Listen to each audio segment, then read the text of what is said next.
जय Bhim friend, my name is Sanjeev and you are watching Ambedkar right observation. ना किसी को चिढ़ाना ना नफरत बढ़ाना, मिशन है हमारा सिर्फ इंसानियत फैलाना।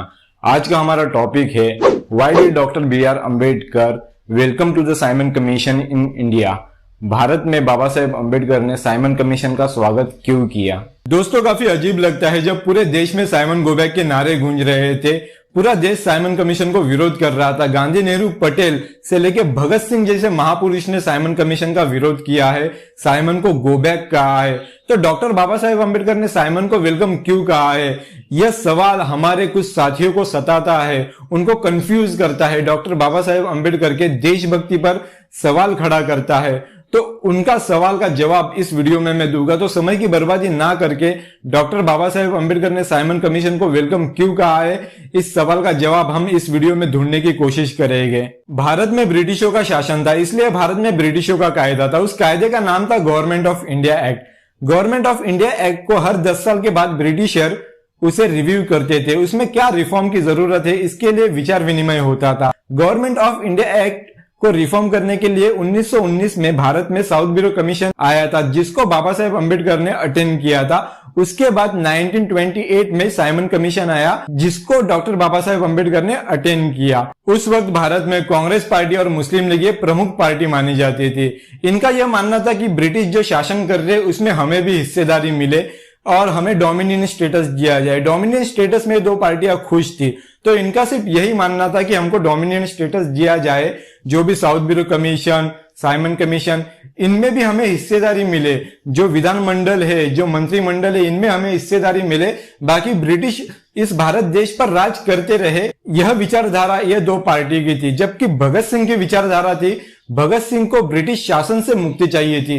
भगत सिंह का मानना था कि भारत को आजादी मिलनी चाहिए, इसलिए भगत सिंह ने साइमन कमीशन का विरोध किया था। जबकि साइमन कमीशन का विरोध मुस्लिम लीग और कांग्रेस पार्टी ने इसलिए किया क्योंकि उन्हें डोमिनियन स्टेटस चाहिए था, उन्हें साइमन कमीशन में हिस्सेदारी चाहिए थी। उनकी ये डिमांड थी कि साइमन कमीशन में भारतीय होने चाहिए। जबकि अंग्रेजों का यह मानना था कि हम लोग सबसे ज्यादा डिजर्व है, भारतीयों में वो क्वालिटी नहीं है कि वो खुद के लिए कायदे कानून बना सके। देखिए दोस्तों, आज जो रिप्रेजेंटेशन एंड क्वालिटी की बात की जाती है, उस वक्त भी यही टॉपिक था। ब्रिटिशों का मानना था कि हम लोग ज्यादा डिजर्व करते हैं, भारतीयों में इतनी क्वालिटीज नहीं है कि वो खुद के लिए कायदा कानून बना सके। दोस्तों, अब मैं आपको एक मजेदार बात बताता हूँ। विशेष रूप से भारत में दो पॉलिटिकल पार्टी को महत्वपूर्ण माना जाता है। एक का नाम है कांग्रेस पार्टी, एक का नाम है मुस्लिम लीग। ब्रिटिश पार्लियामेंट का यह मानना था कि भारत के लोग डिजर्व नहीं करते, उनमें वो क्वालिटी नहीं है कि वो खुद के लिए कायदे कानून बना सके।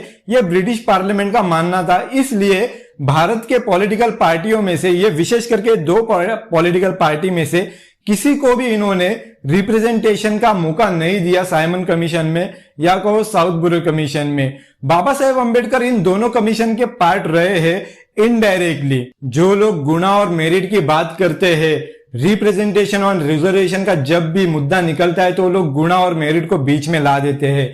उन लोगों को 1919 को याद करना चाहिए, 1928 को याद करना चाहिए। जब भारत के लोग रिप्रेजेंटेशन की मांग कर रहे थे, तब ब्रिटिशर कह रहे थे कि आप डिजर्व नहीं करते, आपके पास मेरिट नहीं है, आपके पास वो गुण नहीं है। तो गुणा के आधार पर गांधी, नेहरू, पटेल, कांग्रेस पार्टी, मुस्लिम लीग को रिजेक्ट कर दिया था उनके रिप्रेजेंटेशन को ब्रिटिशर ने गुणा के आधार पर। क्या यह बात सच नहीं है कि ब्रिटिशर भारत के लोगों से ज्यादा होशियार थे कायदे कानून में? डॉक्टर बाबा साहेब अम्बेडकर कायदे कानून के महापंडित होने के बावजूद, महाविद्वान होने के बावजूद डॉक्टर बाबा साहेब अम्बेडकर को रिप्रेजेंटेशन करने का मौका इनडायरेक्टली मिला, ना कि डायरेक्ट तरीके से मिला, वह भी उनमें गुण होने के बावजूद। और बाकी के जो लोग थे जिन्होंने साइमन कमीशन का विरोध किया था, उनके पास तो गुणवत्ता भी नहीं थी, उनके पास वो मेरिट भी नहीं था। गांधी जी 10वीं पास होके बैरिस्टर था, और जो पंडित जवाहरलाल नेहरू है कई बार फेल हो चुके थे, फेल होके वो बैरिस्टर बन चुके थे। भारत के लोग के पास गुणवत्ता नहीं थी, गुणाज नहीं थे, इसलिए ब्रिटिशर ने उनको रिजेक्ट किया था, उनको इस कमिटी में नहीं लिया था। जबकि बाबा साहेब अम्बेडकर इनडायरेक्टली उस कमिटी में पार्टिसिपेट किए थे, उन्होंने निवेदन दिया था और वो विटनेस रहे हैं साइमन कमीशन में और साउथ ब्यूरो कमीशन में। इस बात को आपको समझना चाहिए। तो गुना के आधार पर आपको रिजेक्ट कर दिया था, तब आप चिल्ला रहे थे कि नहीं नहीं भारत देश हमारा है, हमको रिप्रेजेंटेशन प्रतिनिधित्व मिलना चाहिए, जबकि ये बात सही है। भारत के लोग साइमन कमीशन का विरोध कर रहे थे, वह भी बात सही थी। भगत सिंह का विरोध अंग्रेजों को भगाने के लिए था, ना कि डोमिनियन स्टेटस के लिए था, जबकि कांग्रेस पार्टी और मुस्लिम लीग का विरोध सिर्फ डोमिनियन स्टेटस, हमको रिप्रेजेंटेशन दो, बाकी आप राज करते रहो, यहां तक सीमित था। डॉक्टर बाबा साहेब अम्बेडकर ने साइमन कमीशन में हिस्सा लेने के बावजूद भगत सिंह ने डॉक्टर बाबा साहेब अम्बेडकर का विरोध नहीं किया, क्योंकि भगत सिंह भी जानते थे डिप्रेस क्लास की हालत इस देश में सबसे ज्यादा खराब है। अछूतों का प्रतिनिधित्व बाबा साहेब अम्बेडकर साइमन कमीशन में कर रहे हैं, इसलिए भगत सिंह ने बाबा साहेब अम्बेडकर का विरोध नहीं किया। उन्होंने विरोध किया साइमन कमीशन का, अंग्रेजों का, क्योंकि वह भारत को आजादी दिलाने चाहते थे। जबकि कांग्रेस और मुस्लिम लीग ने बाबा साहेब अम्बेडकर ने साइमन कमीशन में हिस्सा लिया, इसलिए उन्हें देशद्रोही तक कह दिया था। पर भगत सिंह ने बाबा साहेब अम्बेडकर का विरोध कभी नहीं किया। बाबा साहेब अम्बेडकर भारत देश के इतिहास को भली भांति जानते थे। जब भारत देश में सवर्ण हिंदुओं का शासन था, जब भारत देश में पेशवाओं का शासन था, तो सिद्धनाथ ने डिमांड की थी मानव अधिकार की, अपने हक की। उस हक को, अधिकार को पेशवाओं ने नकारा था, सवर्ण हिंदुओं ने नकारा था। इसलिए बाबा साहब को लगता था कि जब तक भारत देश में ब्रिटिशों का शासन है, वही शासन काल में हमें हमारे अधिकार प्राप्त करने होंगे, क्योंकि इतिहास में सवर्ण हिंदू द्वारा हमारे अधिकार नकारे गए हैं और इसको मान्यता उनके धर्म ग्रंथ की है, इसको मान्यता उनके पोथी पुराण की है। बाबा साहेब अम्बेडकर ये जानते थे कि सवर्ण हिंदू हमें अधिकार कभी नहीं दे सकते, इसलिए ब्रिटिशों से ही अधिकार प्राप्त करना है, यह बाबा साहेब अम्बेडकर का मकसद था। दोस्तों, अभी आप एक बात जान चुके होंगे कि डॉक्टर बाबा साहेब अम्बेडकर ने साइमन कमीशन को वेलकम क्यों किया था। गांधी, नेहरू, पटेल, कांग्रेस, मुस्लिम लीग और भगत सिंह, इनके विरोध में कितना अंतर है। भगत सिंह ने क्यों विरोध किया था और कांग्रेस ने और मुस्लिम लीग ने क्यों विरोध किया था साइमन कमीशन को, इसका अंतर भी आप जान चुके होंगे। तो अब बढ़ते हैं हम साइमन कमीशन में एग्जैक्टली डॉक्टर बाबा साहेब अम्बेडकर ने क्या कहा था। 29 मई 1928 में डॉक्टर बाबा साहेब अम्बेडकर जी ने बहिष्कृत हितकारिणी सभा द्वारा साइमन कमीशन को निवेदन दिया और 23 अक्टूबर 1928 में डॉक्टर बाबा साहेब अम्बेडकर ने प्रत्यक्ष साक्ष्य प्रस्तुत की। निवेदन में doctor Baba Saheb Ambedkar legislative council में जिस तरह डिप्रेस क्लास का रिप्रेजेंटेशन मनोनयन पद्धति से होती थी, नॉमिनेशन के आधार पर उनको रिप्रेजेंट किया जाता था, जैसे ब्रिटिशर और सवर्ण हिंदू नॉमिनेशन करते थे और उस आधार पर डिप्रेस क्लास का प्रतिनिधित्व विधानमंडल में, लेजिस्लेटिव काउंसिल में लिया जाता था, उस पद्धति को डॉक्टर बाबा साहेब अम्बेडकर इस निवेदन में नकारते हैं। जबकि बाबा साहेब अम्बेडकर का मानना था डिप्रेस क्लास का प्रतिनिधि लोगों द्वारा चुनकर आना चाहिए,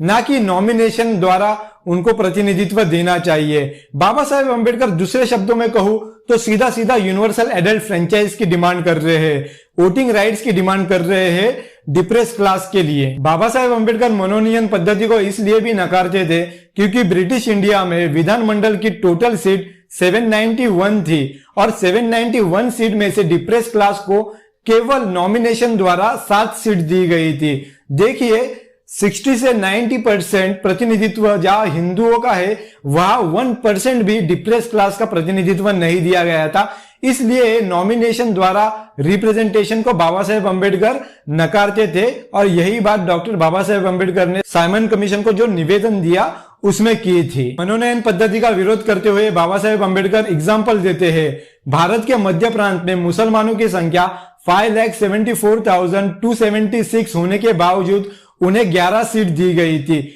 जबकि पददलितों की संख्या, डिप्रेस क्लास की संख्या 30,60,232 होने के बावजूद उन्हें केवल 2 सीट दी गई थी। तो यह डिस्क्रिमिनेशन मनोनयन के आधार पर डिप्रेस क्लास के साथ ज्यादा होता है। आगे बाबा साहेब बॉम्बे प्रेसिडेंसी का एग्जांपल देते हुए कहते हैं, बॉम्बे प्रेसिडेंसी में मुसलमानों की संख्या 12,07,443 होने के बावजूद उन्हें 7 सीट दी गई थी, जबकि पददलितों की संख्या, डिप्रेस क्लास की संख्या 16,27,980 होने के बावजूद उन्हें केवल 1 सीट दी गई थी। तो इससे डिस्क्रिमिनेशन पता चलता है, ब्रिटिशर ने डिप्रेस क्लास के साथ बहुत ज्यादा डिस्क्रिमिनेशन किया है मनोनयन, नॉमिनेशन, रिप्रेजेंटेशन के आधार पर। इसलिए बाबा साहेब अम्बेडकर निवेदन में यह मनोनयन पद्धति को नकारते हैं। और विधानमंडल में और मंत्रिमंडल में बाबा साहेब अम्बेडकर निर्वाचन प्रतिनिधित्व की डिमांड करते हैं, साथ ही साथ कॉन्स्टिट्यूशनल गारंटी और कॉन्स्टिट्यूशनल सेफगार्ड की भी डिमांड करते हैं, क्योंकि बाबा साहब अम्बेडकर को लगता है सवर्ण हिंदुओं के शासन में वो हमारे अधिकार का उपभोग करने देंगे या नहीं, ये हम नहीं जानते हैं।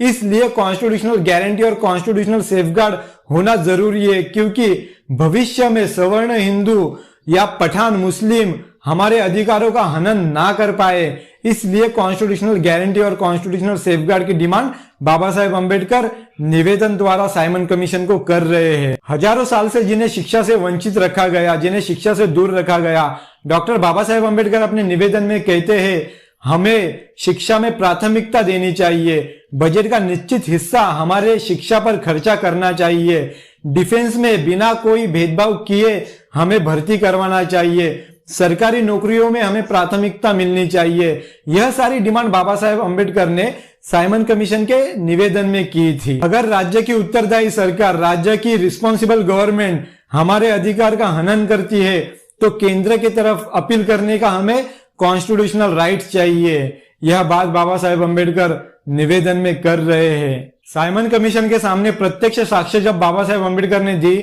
उस दौरान डॉक्टर बाबा साहेब अम्बेडकर को 295 क्वेश्चन पूछे गए। 295 क्वेश्चन के जवाब बाबा साहेब अम्बेडकर देते हैं। उन जवाबों में डॉक्टर बाबा साहेब अम्बेडकर महिलाओं के अधिकार की बात करते हैं, डिप्रेस क्लास के अधिकार की बात करते हैं, आदिम जनजाति के अधिकार के बारे में बात करते हैं, सभी लोगों को वोटिंग राइट्स मिलना चाहिए, भारत के जो अवर्ण हिंदू है उन अवर्ण हिंदुओं को वोटिंग राइट्स मिलना चाहिए। यह सारी बातें बाबा साहेब अम्बेडकर ने साक्ष्य देते हुए कही है। पर्वतीय जनजाति के लिए, आदिम जनजाति के लिए, महिलाओं के लिए, डिप्रेस क्लास के अधिकार के लिए, इन सब के अधिकार की बात उठाने के लिए डॉक्टर बाबा साहेब अम्बेडकर ने साइमन कमीशन को वेलकम किया और अपनी बात रखी। और डॉक्टर बाबा साहेब अम्बेडकर ये जानते थे कि इस देश में ब्रिटिशों का शासन है, इसलिए ब्रिटिश के शासन में ब्रिटिश ही अधिकार प्रदान करेंगे। लोकमान्य टिलक से लेके गांधी, नेहरू, पटेल सभी ने ब्रिटिशों से अधिकार मांगे हैं।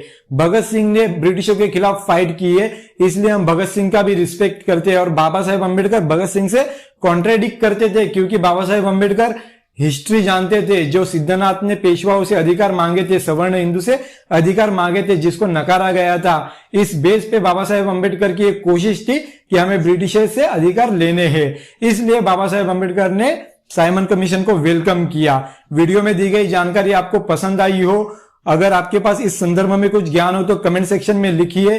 वीडियो को लाइक कीजिए, शेयर कीजिए। अगर आप हमारे चैनल पे पहली बार आए हो तो लाल कलर का सब्सक्राइब बटन दबाकर नोटिफिकेशन बेल में ऑल पे क्लिक कीजिए, ताकि आने वाले समय में आपको हर एक वीडियो की नोटिफिकेशन मिलती रहे। मिलते हैं नेक्स्ट वीडियो में, तब तक के लिए जय भीम, नमो बुद्धाय।